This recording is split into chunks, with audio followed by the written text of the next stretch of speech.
తెలంగాణకు మొదటి నుంచి నరేంద్ర మోడీ ప్రభుత్వం చాలా అండగా నిలుస్తుంది. పారిశ్రామికంగా ఎదిగేందుకు అవకాశాలు ఉన్న ప్రాంతం కావడంతో హైదరాబాద్కు అనేక అవకాశాలు కల్పిస్తుంది.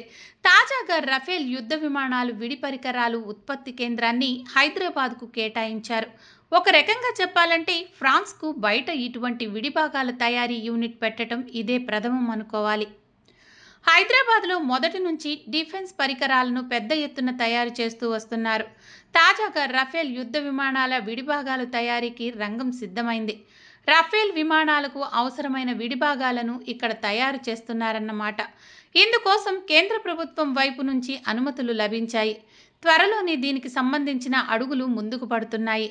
ఇందుకోసం ఫ్రాన్స్కు చెందిన రఫేల్ మాతృ సంస్థ Dassault aviation, Tata advanced systems, TASL మధ్య కీలక ఒప్పందం కుదిరింది. ఈ ఒప్పందం ప్రకారం ఇకపై రఫేల్ యుద్ధ విమానాలకు చెందిన ప్రధాన భాగాలు హైదరాబాద్లోని TASLలో తయారవుతాయి. రఫేల్ ఎయిర్ క్రాఫ్ట్ విడిభాగాలు ఫ్రాన్స్ వెలుపల తయారీ కావటం ఇదే తొలిసారి.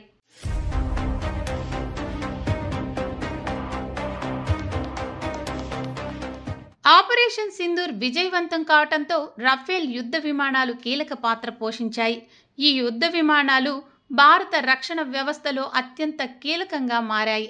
పాకిస్తాన్ సైన్యానికి ఈ యుద్ధ విమానాలు చుక్కలు చూపించాయి అనటంలో సందేహం లేదు. దీంతో రాబోయే కాలంలో మరింతగా ఈ యుద్ధ విమానాలను సమకూర్చుకోవాల్సిన అవసరం ఏర్పడింది.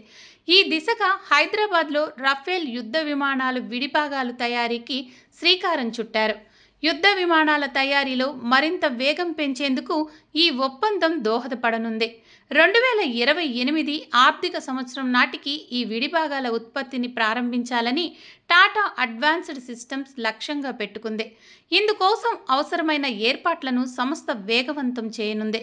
నెలకు 2 ఫ్యూజ్లేజ్లను అందించనుంది.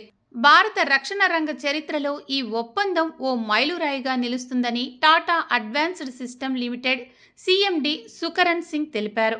మొత్తం మీద హైదరాబాద్ కేంద్రంగా యుద్ధ విమానాల విడిభాగాలు తయారీ ఊపందుకున్నట్లయితే దేశ రక్షణ వ్యవస్థకు ఎంతో ఉపయోగం కలుగుతుందని భావిస్తున్నారు. మరోవైపు ఆర్థిక పరంగా హైదరాబాద్కు కూడా ప్రయోజనం కలుగుతుందని ఆశించవచ్చు.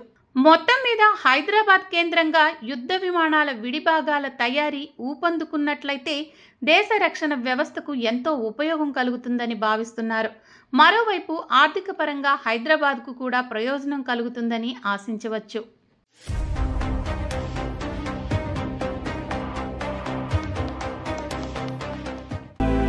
Mind Media, the voice of India.